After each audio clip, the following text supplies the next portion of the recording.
Assalamualaikum warahmatullahi wabarakatuh. Hamdan wa syukron lillah asyhadu alla ilaha illa wa asyhadu anna Muhammadan abduhu wa rasuluh la nabiyya ba'da. Amma ba'du. Pertama-tama marilah kita panjatkan puji syukur kehadirat Allah Subhanahu wa taala yang telah melimpahkan rahmat dan nikmatnya kepada kita semua, sehingga kita bisa menjalankan aktivitas dengan lancar.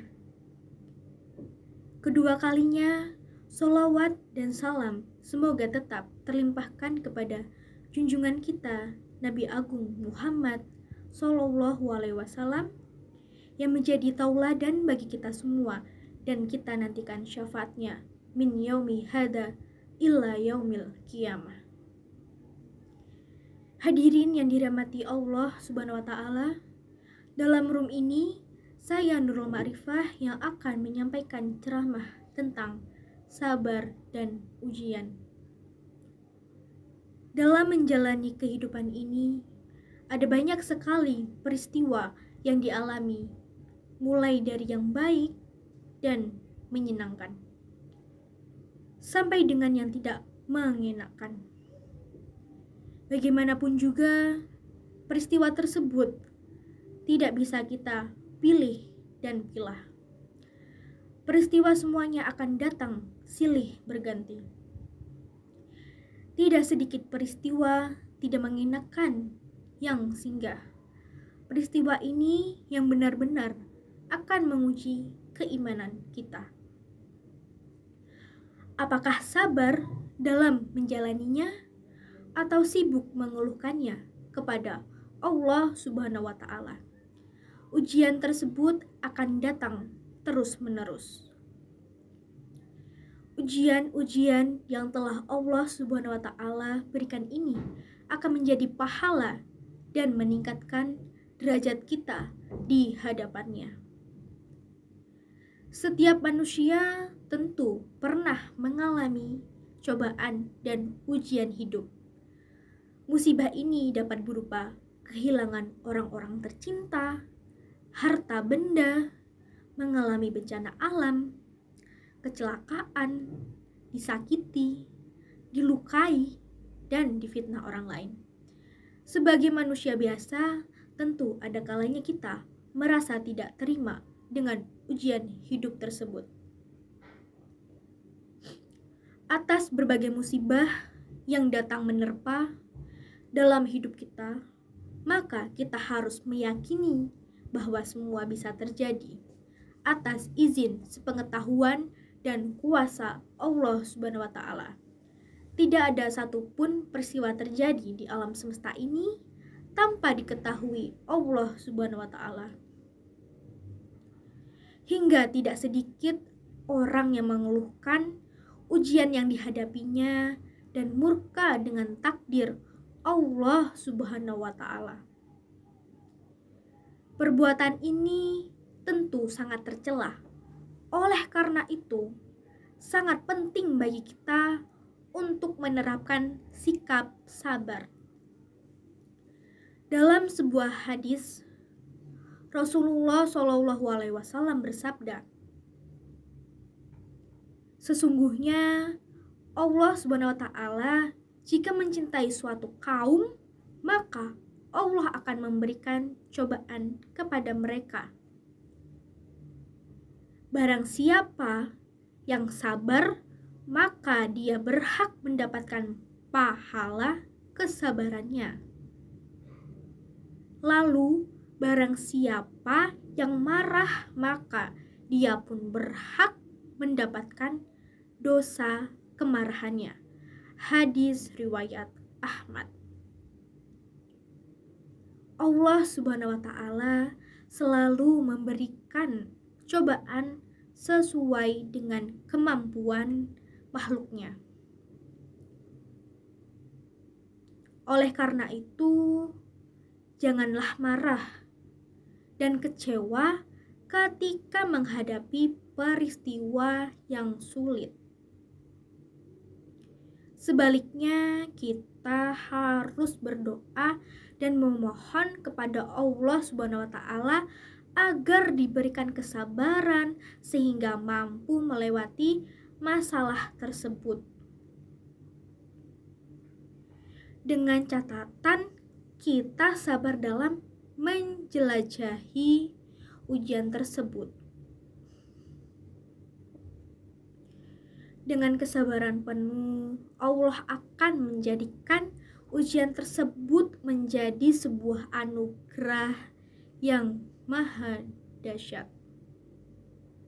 Sejatinya Allah SWT akan menguji hambanya dengan ujian yang berbeda-beda.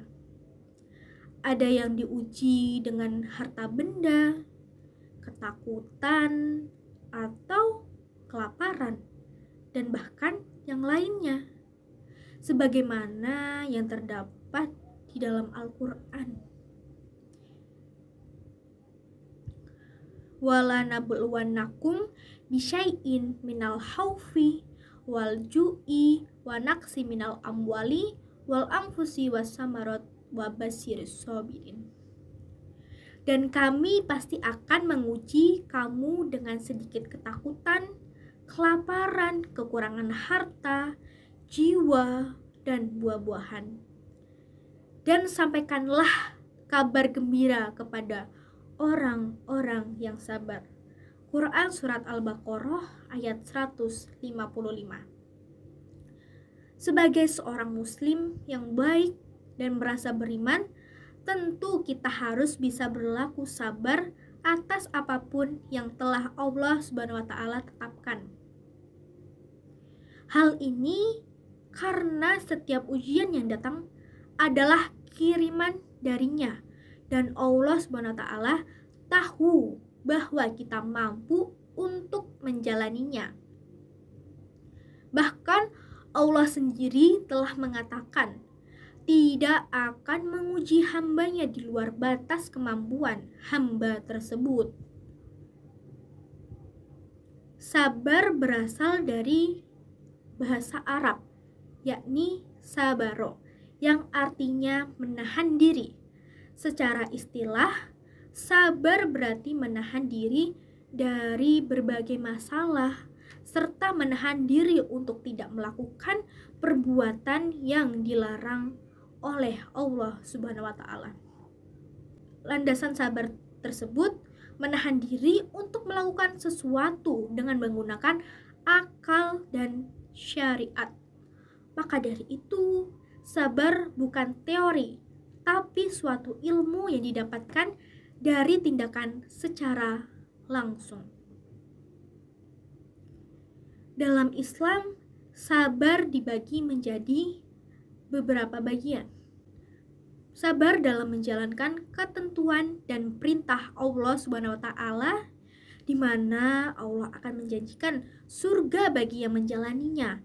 Sabar dalam menahan diri tidak melakukan sesuatu yang dilarang oleh Allah Subhanahu wa taala dan menjauhi segala larangannya.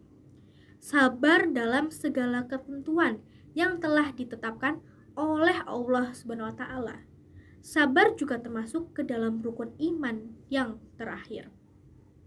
Oleh karena itu, umat Islam diwajibkan untuk bisa bersabar akan segala ketentuan Allah Subhanahu wa taala, meski buruk sekalipun. Allah Subhanahu wa taala pasti memiliki rencananya sendiri.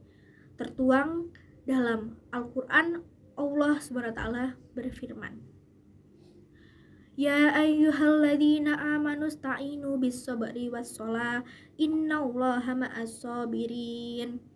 Wahai orang-orang yang beriman, mohonlah pertolongan kepada Allah dengan sabar dan sholat. Sungguh Allah berserta orang-orang yang sabar. Quran Surat Al-Baqarah ayat 153. Hal ini menunjukkan Allah SWT selalu bersama dengan orang-orang yang menjaga sholat dan menjadikan sabar sebagai penolong. Selain itu, Allah SWT juga telah menjanjikan surga serta kedudukan tinggi bagi hambanya yang senantiasa bersabar. Jadi jangan mengira bahwa sabar hanya terus dimiliki oleh orang-orang yang tampaknya mempunyai hidup yang sengsara saja. Hal ini karena sebenarnya kesenangan pun bisa jadi termasuk ujian yang diberikan Allah Subhanahu wa taala. Apakah kesenangan tersebut akan membuatnya semakin menaati Allah Subhanahu wa taala atau malah sebaliknya? Oleh karena itu, mari berupaya untuk selalu sabar menerima ketentuan yang telah digariskan. Semoga Allah SWT menjadikan kita hambanya yang selalu sabar agar menjadi orang-orang yang dicintainya. Hadirin yang dirahmati Allah SWT, demikian ceramah singkat ini saya sampaikan. Mohon maaf atas segala kekurangan. Semoga kita semua digolongkan sebagai hamba-hambanya yang beriman dan bertakwa, serta akan mendapat balasan kebaikan di dunia dan akhirat berupa jannah. Amin ya robbal alamin. Wassalamualaikum warahmatullahi wabarakatuh.